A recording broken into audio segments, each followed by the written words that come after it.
mistakes we make when organizing your stuff is forgetting where we put it. We have hiding places, and these are often not even in our homes. And it's time to bring our stuff out of hiding.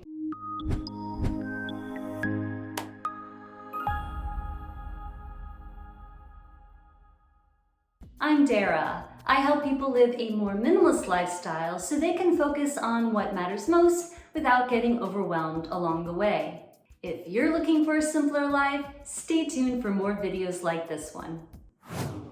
One of the first questions I ask clients is, where are you keeping the rest of your stuff? They very often forget to mention what they have in their garage or attic or shed, or even off-site, like at a friend's house, at their parents' home, at their kids' homes, even at their office, in their car, and especially in their storage unit. We need to look at these places and how to address them in order to actually downsize and organize our lives. They are not separate. In this video, we're going to talk about uncovering those hiding places and how we can use a cursory inventory and the act of bringing like items together to help.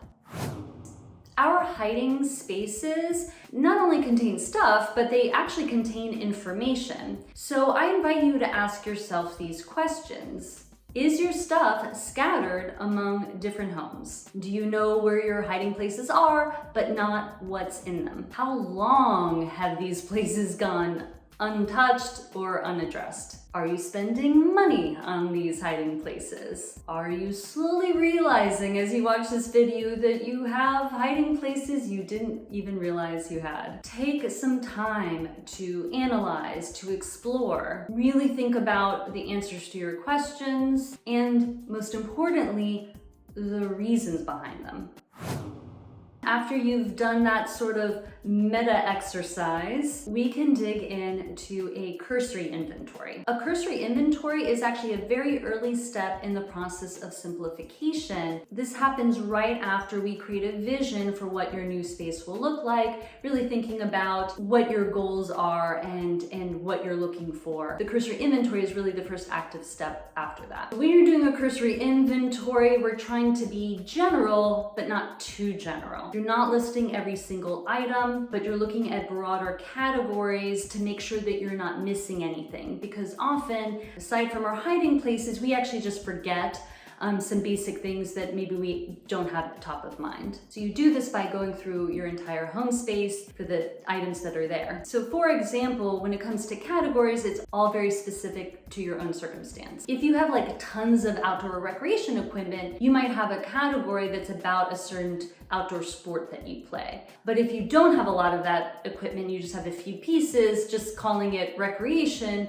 would be sufficient. The cursory inventory is also a time to list out and identify some of the bigger troublemakers. So to review, when you're doing the cursory inventory all the stuff that's not in an auxiliary place. This is gonna help you uncover these like more minor hiding places. Once you've done that for your home, take out that list of your hiding places and inventory them. This may involve doing something like calling the friend or family member who's holding onto those items for you to help you do that if you don't already have a list. It might mean going to that storage unit if you don't have a detailed list of what's in there. Putting the stuff that's in your home aside for a moment, let's talk about the hiding places. This is an opportunity to determine whether or not you need these spaces to begin with. You may be storing some things at your parents' home and you just always forget to take it back with you when you're there. So now that becomes a priority. You might realize how much money you've been spending on storage units, and you can go through those things now and maybe bring some home with you. Maybe you reduce the storage unit from a larger size or multiple storage units to a smaller one. And I highly, highly, highly, highly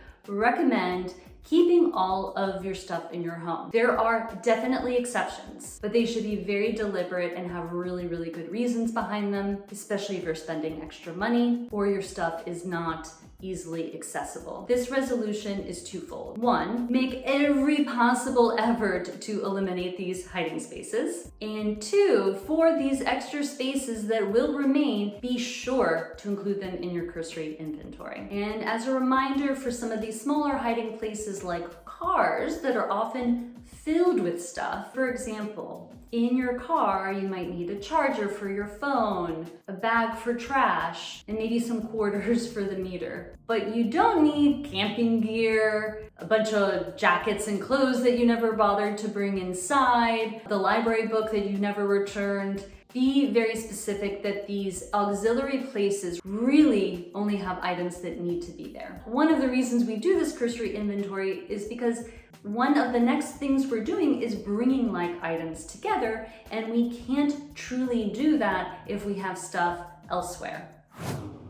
Bringing like items together is part of truly categorizing different sets of things. So while there may be exceptions to this where you can't get to the objects outside of your home quite yet, if you know exactly what they are, you might be able to use a list alongside the items that are in your home. I don't necessarily advise this, but again, there are exceptions. This process allows you to determine exactly what you need to keep in a given category. If you don't bring all these things together visually, physically in front of you, there's a very good chance you'll forget about some of them, just like you forgot about those hiding places. We cannot analyze whether or not we need something in isolation. That's why this is so important.